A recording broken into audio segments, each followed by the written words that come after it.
Everywhere you look nowadays, you see the same grayscale on every building and every structure.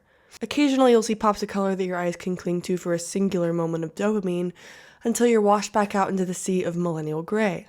We used to be surrounded by color. McDonald's had red roofs and play places, and for some reason, game cubes for kids to play, and it was colorful and it was fun, and they had Ronald McDonald and all of those fun, bright characters that seem to be replaced by those little Happy Meal monsters, whatever those things are. 88% of cars nowadays are black, silver, white, gray. Older models of cars back in like the 60s and 70s, there was a multitude of colors, even kitchen appliances. Back in the day, your whole kitchen was a huge pop of color. You could have yellow or teal or pink or all of these like pastel-y colors. It was very in style. Where did that go?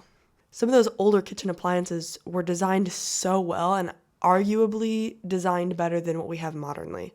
I recently saw a furniture commercial that was trying to sell the idea of a pop of color in your bedroom, only for them to show 4 really muted colors that weren't very pop of color to me. And it got me thinking, has color just become a luxury?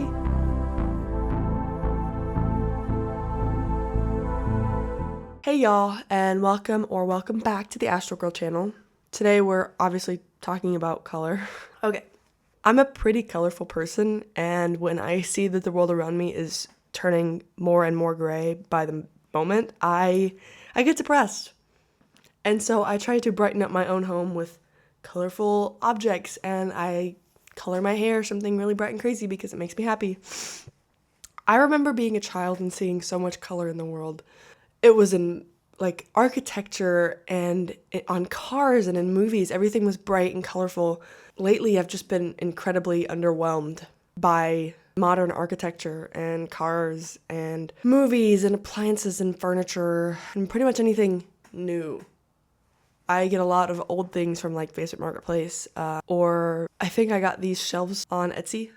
I don't recall. But anyways, most of the things that I'm buying are secondhand, partially because they're cheaper and partially because old things are cool.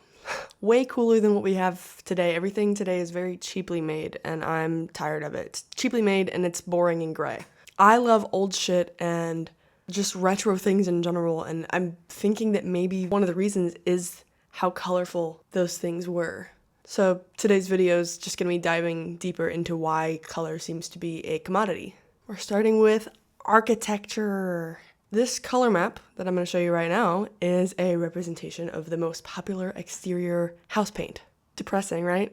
Well, apparently this phenomena of everything turning gray has been happening since the late 1980s when the brick phone was invented. In the early 19th century, many household objects were leaning more towards natural tones like brown and brassy and yellow from natural tones such as like wood and leather and brass, because that's what a lot of things were made of back then. By the late 20th century, gray had begun its boring takeover. A lot of this desaturation has to do with industrialization and mass production. Mass production is all about repeatability. What's more repeatable than prison gray? Well, in 1908, an Austrian architect, Adolf Loos, I don't know. He argued that truly evolved people would stray away from colors and ornamentation and stick to clean lines and plain surfaces. And to that, I say bullshit. I think it takes much more artistic skill to have a color scheme that perfectly complements itself. I think it's much more evolved to have crown moldings and unique handmade doorknobs than everything being white and gray and like flat surfaces everywhere. Living in a fucking cube. I'm not living in a fucking cube. I want my house to look like it was in a Dr. Seuss book. I want that shit looking wonky, okay? So I ask you, Adolf Loos, have you no whimsy? So in the 1930s, this style became kind of globally adopted, I guess. Things were becoming gray and it set this like serious tone. And in a world full of serious buildings, I am a silly goose. According to a lot of realtors, having a colorful house apparently kills the resale value. Because people are allergic to fun, I guess. You may be wondering, but why then are there people who choose to have a grayscale inside of their home? And do they not have taste? Well, The answer is no, they don't. But seriously, it's likely due to the rise of like minimalism in our culture. It's like sad beige baby, but you're doing it to yourself. So scientists did a study on healthy-minded individuals and people with depression and anxiety, and they asked them to pick out which color best described how they were feeling. Happy people chose yellow most of the time, and depressed people chose gray. And they said that that's how they feel. They feel like the world has lost its color and it's lackluster, all of that. So why are we covering the world in gray if it makes you even more depressed? When the world loses its color, do you feel more depressed? Yes. Why? So, I have a theory about why, but we'll get to that in a little bit. Now we're moving on to appliances. Most appliances nowadays are black, white, silver, gray, just like cars. Why? Back in the day, your whole kitchen would be a color. It looked like so much fun. I can't imagine being able to like have a fully pink kitchen. That sounds like so much fun. I would be baking cookies every single day because it would just be so exciting to have everything pink. When I own my own house, am I going to have a pink kitchen? Probably. I've got to convince Reed of that, but I feel like I could probably do it. I'm going to have, or at least it's going to be a color. It's going to be an old style kitchen that is a pop of color. The whole thing is just color in your face, and that's what I want. Why did we get rid of colorful appliances? Why? It's the same stupid reason for all of these categories, and it's to cut costs and increase the profit, of course, because we live in America, and the only thing that matters is profit. Remember? The world would be such a better place if we weren't driven by profit, but alas, we have white fridges. Moving on to cars. Early cars had a few color options, like the early Model T came in black, red, gray, blue, and green. Then in 1914, it just went straight to black because the color dried faster and it was cheaper. Who cares? In the 1950s, there was a lovely selection of like soft pastels and like two-tone vehicles. Beautiful. 1960s was more of a jewel tone palette. 70s and 80s, colorful. Just so much color, so much whimsy, so beautiful. So lovely to look at. By the 90s, we turned more into an earthy green, which strange, but okay. And then by the beginning of the 21st century, we saw a pretty big shift in car colors. By 2004, roughly 60% of cars were achromatic. And by 2023, it's 80%. I was making up a number in the beginning of the video when I said like 88% of cars. It wasn't that big of an over-exaggeration. It was 80%, you know? So apparently paint colors are more expensive when they have pigment in it, which is a luxury that apparently these billion-dollar corporations cannot afford. They cannot afford to spend a little extra money putting color on their vehicles, unfortunately. Also, it's apparently less likely to sell if it's colored. Boring. If I'm buying a car that I'm gonna be paying off for the next like 5 years, you better put whatever paint color I want on it.